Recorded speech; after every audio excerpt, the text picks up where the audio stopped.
connection is one of the themes that's being explored in this year's BFI London Film Festival.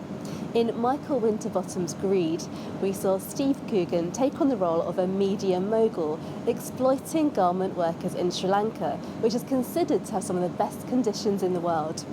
In Made in Bangladesh, we see what it's like for the daily life of a garment worker in Dhaka. But can a film really change the fashion industry? I'm here to speak to Rubaiyat Hossain, the director, to find out what she has to say. Rubaiyat, you're the director and co-writer of Made in Bangladesh. Now, I'm really interested to know, it's a story about the Dhaka garment industry. So do you have a connection to the industry, or how was it a topic that became of interest to you? In all my films, I am interested to look at women's condition. So when I was making my second feature, it was about a middle-class theater actor who's living in Dhaka. And there are three characters. So the theater actor, her mother, and her housemaid. When the housemaid character gets married, starts living in the slum and working in a factory. So for my third feature, I thought, okay, I'm going to follow this character. You know, in Under Construction, I've looked at a middle-class woman and how she navigates her personal life and her professional life. And then I wanted to look at a working-class woman, a factory worker, how she navigates between her personal life and her professional life.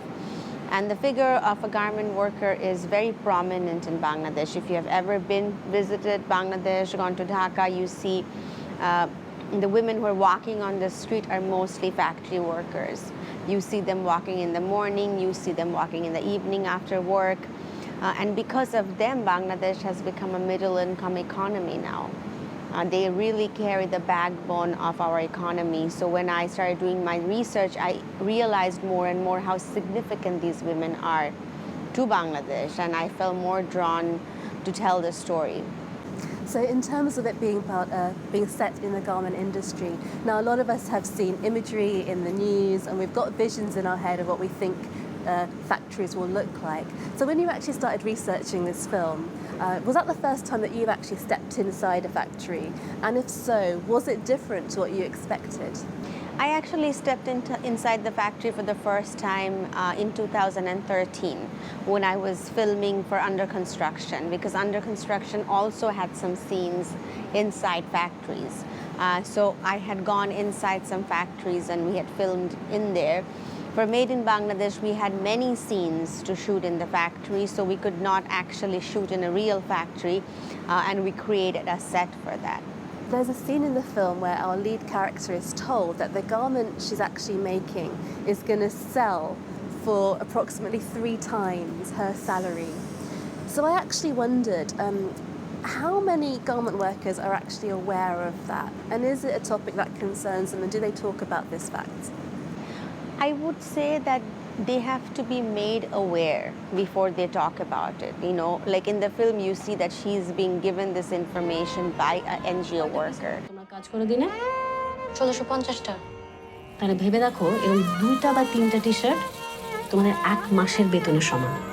So when factory workers go to human rights organizations for trainings, for workshops, that's when they're made aware that, listen, the t-shirt that you're making is being sold for $20. And $20 is like, you know, you do the math, like $1 is 100 Dhaka, you know. So $20 is like 2,000 Dhaka. So it's like, so they have to know. And they also have to know that there's laws exist in Bangladesh to protect them, that they have the right to unionize, they have the right to demand for justice. Topic, but you did choose the trade unions, and I have to say I was incredibly shocked, because I would have thought that was something that was in hand, being dealt with by the government, but actually your story shows something very different. And I actually wondered, are you hoping that this film will draw awareness to this? Is it as, I guess, negative as you show it to be? When I was making the film, I did research for at least 2 years, and I was meeting factory workers. I met a lot of factory workers and I interviewed them. And finally, I met one worker who agreed to help me write the story. So she's credited in the film, The film is inspired from real events of her life, and she was a union president. So it was quite natural that I would portray her story. And what drew me to this story is, if you go in to research on the narrative of factory workers, you see them as victims. But when I met this woman, I thought she was very strong. She was fighting, she was very vocal, she was very fearless, only 24 years old, and there were many women like that. So I wanted to focus on the positive side, that, okay, look at the strength of these women, they're active agents of change, they're bringing about positive changes within the industry. You know, you don't have to look at them as poor sweatshop workers in Bangladesh. You know, I think they're quite dignified and quite strong. The female characters in your film definitely are incredibly strong, and you know, it's very much a feminist film, because we see the women, as you say, sort of grow and develop and become very confident individuals and taking control of their lives. However, our main character does have a husband who seems to be trying to limit some of what she can do. So I wondered, in your opinion, do you still think that there are men who are responsible for actually suppressing the growth of women in Bangladesh? Yes, and not only Bangladesh, I think everywhere in the world. Everywhere in the world. You look at the statistics of how many women are killed each year by their intimate partners in the UK or Australia or the US, and you're going to be shocked. And the fact that women are being actually murdered by their intimate partners shows that a lot of women's oppression have to do with how women are treated in their marriages and their personal relationship within the private spaces, you know. So Shimu can be very empowered and fight with the manager, but then when she comes home, she has a husband who doesn't make any money, yet she controls her. He wants to control her sexuality. He puts a hijab on her. He wants to control her mobility, you know, at one point even going to the extent of locking her up. Yeah. I think that's actually quite hard to watch, because we can see that she's such a strong character, and then this man comes along and tries to restrict her, and it is quite, I think, quite difficult for the viewer. One of the things I definitely want to ask you about is what can we do as consumers? I think a lot of us over here, especially living in the Western world, we don't want fast fashion. Yet if we stop buying items, we don't want women to lose their jobs, and if we continue to buy items, then they continue to be exploited. So from what you've learned from making the film and what you observed and through speaking to a lot of the garment workers, what do you think that we can do? Well, I think that one thing is to be more aware, you know, as consumers, and try to, I still don't know, but I think try to find a way to put pressure on the corporations to make sure that there's a minimum wage, you know, that these women don't want to lose their jobs. You know, they don't want, a lot of consumers say, oh, I'm never going to buy a made in Bangladesh t-shirt again. That's a very negative thing to say, because we need these jobs, we need these factories, but they want better condition.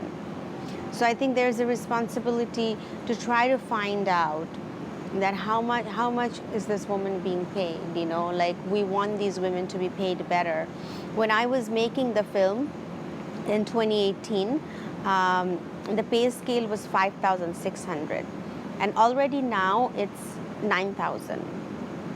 And the workers are agitating on the streets to make it 16,000. So if their wage is 16,000, what's going to happen is maybe the corporations will make a little less profit. You know, and I think that it comes down to that, really. And I think as consumers, we will just have to take that hit and pay more, as we should be doing. No, I think that we can still pay $20, and the corporations, if you look at the margin of there's a lot profit, less as well, though. I mean, $20 for a top. Yeah. There's some that are $2. Yes. And then also not buy so many t-shirts. You know, do we really need to buy that many clothes? If we can pay more for a t-shirt and care for it longer and wear it longer, then I think that works. Absolutely, and that's definitely the antidote to fast fashion. Finally, where can we watch the film? Because there's a lot of interest. Obviously, we've seen it at the London Film Festival, but outside of the film circuit, the film festival circuit, where else are you hoping that people will be able to watch this film? Because there is a lot of interest in it.